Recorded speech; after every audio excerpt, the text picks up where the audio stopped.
మనకి అందరికీ బాగా తెలుసు మోదుగ పూలు అని తెలుసు. ఈ మోదుగ పూలనే పలాశ అంటారు. ఈ పలాశ వృక్షము గొప్పతనం ఏమిటయ్యా అంటే మొట్టమొదట బ్రహ్మజ్ఞానం విన్నటువంటి చెట్టు దేవతలు మాట్లాడుకుంటూ ఉంటే అది పలాశ వృక్షం. అలాంటి పలాశ వృక్షం కింద ఉండి వాళ్ళందరూ విన్నటువంటి బ్రహ్మజ్ఞానం. దాని పూలు ఎప్పుడైనా చూసావమ్మా? తెలంగాణలో చాలా విస్తృతంగా ఉంటాయి. ఎక్కడ చూసినా మోదుగ చెట్లు ఎక్కువగా ఉంటాయి. ఏది మన ఈ ఆదిలాబాద్ వైపు వెళ్ళేటటువంటి దారుల్లో కానీ వరంగల్ బాగా విశేషంగా కనిపిస్తాయి. ఈ మోదుగ పూలని తీసుకొని వచ్చి దాన్ని బాగా ఉండలాగా చేసి అది నీళ్ళల్లో కలిపితే మంచి ఎరుపు వస్తుంది.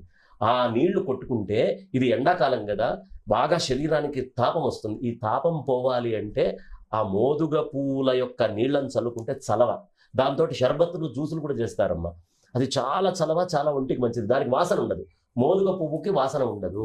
కానీ ఇది శరీరానికి రాసుకుంటే చాలా చలవ, ఆయాసం లాంటి వాటిని తీసేస్తుంది అని చెప్తారు వైద్య శాస్త్రంలో. మోదుగ పువ్వుకి ఆ లక్షణం ఉంది అని మనకి